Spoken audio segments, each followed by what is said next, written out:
Oui, je te confirme qu'aujourd'hui, si tu as un service à proposer, il est inévitable que tu sois sur Instagram. Alors bien sûr, tu vas te poser des questions sur le simple comment faire pour pouvoir proposer mes services sur Instagram. C'est ce que je te propose de voir aujourd'hui dans cette vidéo à travers 3 stratégies Instagram à adopter dès aujourd'hui.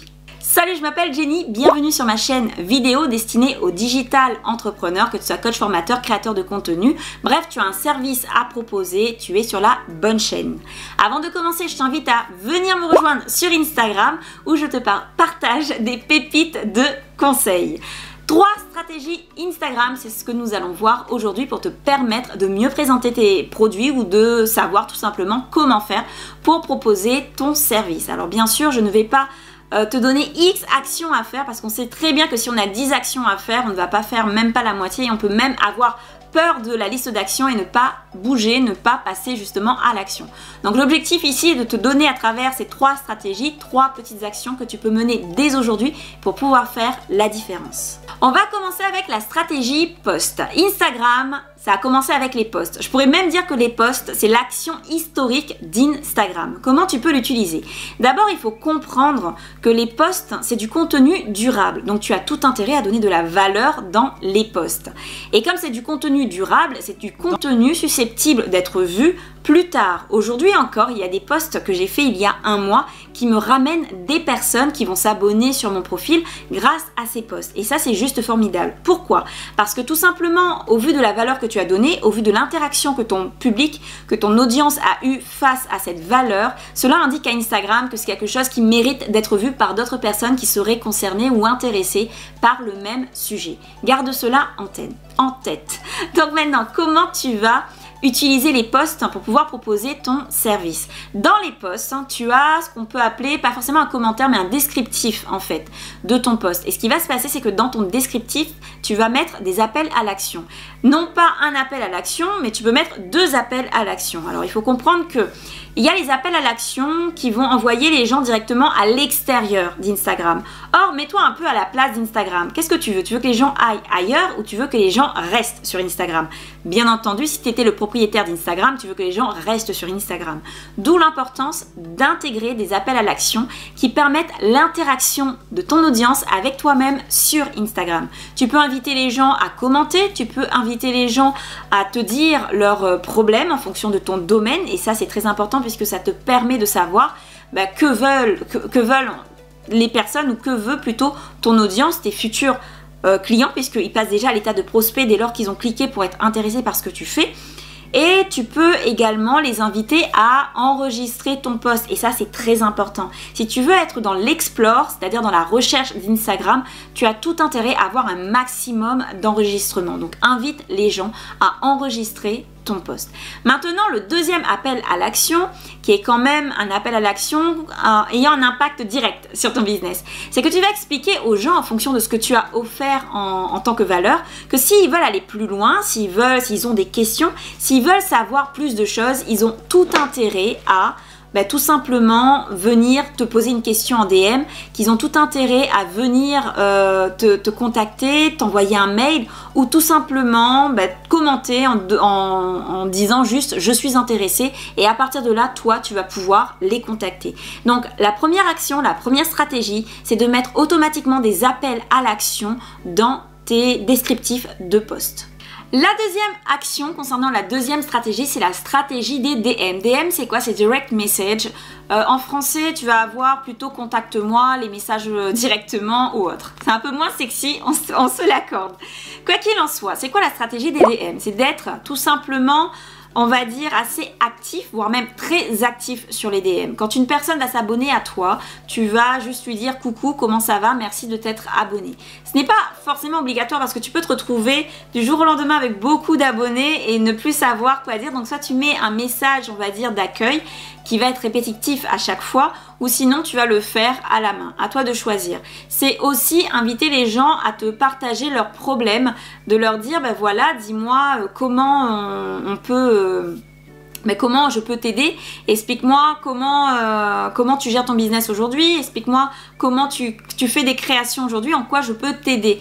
Quel est ton plus gros souci? Et ça permet aussi de jouer sur l'interaction en fait. Les DM sont très importants puisqu'ils permettent d'indiquer à Instagram que tu as des liens avec ta communauté et que ça ne s'arrête pas juste au paraître d'Instagram, ça va au-delà du paraître. Tu es là vraiment pour apporter du contenu, pour apporter de la valeur à ton audience. Les DM demandent bien évidemment de l'investissement, on n'a rien sans rien, c'est bien connu, mais surtout comment faire pour inviter les gens à t'envoyer des messages. Au début, je vais te l'avouer, j'avais 0 DM. C'est par là j'ai l'impression que tout le monde ou presque commence, mais en tout cas moi j'ai commencé par là 0 DM. Mais il ne faut pas s'arrêter, ce n'est pas parce qu'aujourd'hui tu as fait un post en story où personne ne t'a répondu que cela va continuer. Il faut continuer jusqu'à ce que tu aies un message, 2 messages, 3 messages. Tu vas changer le sens de tes messages. Un jour tu vas inviter à te poser des questions. Ça ne fonctionne pas, ok. Un autre jour, tu vas inviter les gens à te dire c'est quoi leur couleur favorite. Ça ne fonctionne pas, ok. Aujourd'hui, je vais indiquer, etc., etc. C'est comme ça, en fait, que tu vas évoluer dans ton business, en tout cas en utilisant Instagram. Dans les DM, qu'est-ce que tu peux demander? Tu peux demander aux gens de répondre à une question et de leur dire, dis-moi directement en DM ce qui te plairait dans telle chose ou autre.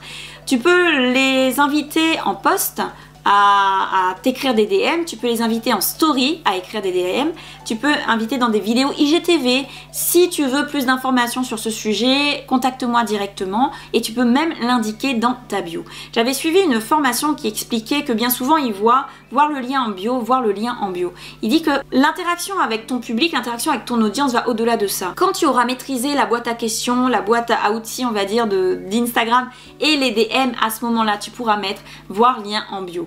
Alors bien sûr, c'est à toi d'adapter ou pas cette technique, mais j'ai bien compris ce qu'il voulait dire, c'est que on a tout intérêt à d'abord savoir être expert, ou plutôt savoir gérer, savoir maîtriser quelque chose avant de vouloir absolument passer à cette action d'achat. Dis-toi bien que le DM c'est un bel entraînement pour attirer des gens et pour voir qu'est-ce qui fonctionne et qu'est-ce qui ne fonctionne pas. La troisième stratégie, la stratégie story. Au passage, si tu veux des pépites pour pouvoir mieux utiliser ta story, je t'invite à aller voir cette vidéo.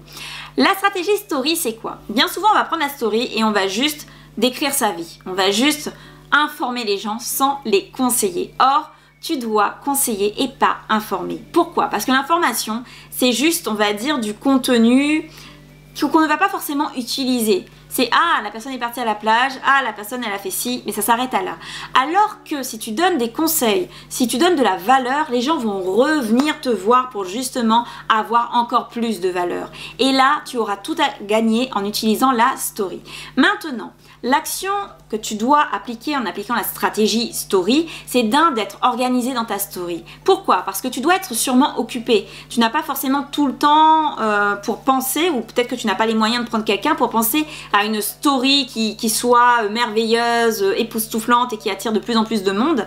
Toi, ce que tu as comme temps, c'est le temps qui te permette juste de savoir de quoi tu vas parler en story et qu'est-ce que tu vas proposer. Dans ce cas, je te propose, ou plutôt je t'invite à bien organiser ta story pour savoir tous les jours qu'est-ce que tu vas faire. Si dès le début tu peux ne pas faire 20 stories, il n'y a aucun souci. Commence par faire 3 stories, un matin, un midi, un le soir. Puis tu arrives à 6 stories, 2 matins, 2 midis, 2 soirs. Puis tu arrives à 8 stories. Ok, je vais faire 2 matins, 1 à la pause, 2 le midi, 1 à la pause, etc., etc. En fait, augmente en fonction de la valeur que tu donnes et également augmente en fonction de ton investissement par rapport à ton business. Quoi qu'il en soit, la stratégie story qu'il faut comprendre et qu'il faut adopter, c'est de poster déjà matin, midi et soir et aussi de se dire que dans cette story, on va forcément faire un appel à l'action. Et attention, cet appel à l'action doit être stratégique. Pourquoi? Imagine que tu as un service à vendre et que tu dises dès le début de la story « Salut, j'ai un service à vendre et ce serait nickel que tu ailles l'acheter. » Est-ce que ça a du sens? Non. Tu n'as rien créé, tu n'as pas créé de connexion, tu n'as pas créé d'émulation, tu n'as rien créé. Si ce n'est, ok d'accord, celui-là, c'est que de la vente. Alors que si tu donnes de la valeur, ok, aujourd'hui je vais vous donner un conseil, je vais vous donner ci, je vais vous montrer ci, je vais vous montrer ça, que la personne puisse l'utiliser. Et qu'à la fin, tu dis, si tu veux aller à un autre niveau, contacte-moi directement en DM. Ben, dans ce cas, il y a du sens dans ce que tu fais. C'est-à-dire que la personne comprend pourquoi elle va passer à l'action. Parce qu'elle a besoin plus de toi, elle a besoin plus de ton service. Donc fatalement, elle va venir à toi. La stratégie et de vraiment intégrer les appels à l'action dans tout ce que tu fais, des appels à l'action positionnés stratégiquement. Dans la prochaine vidéo, nous verrons comment utiliser la story stratégiquement justement, mais de manière encore plus précise. Donc si ce que je t'ai dit aujourd'hui t'a plu et si tu veux voir la prochaine vidéo, je t'invite à t'abonner à cette chaîne. Je te remercie d'avoir regardé cette vidéo jusqu'au bout, je te souhaite une belle vie, de beaux projets et de cartonner et je te dis à la prochaine vidéo.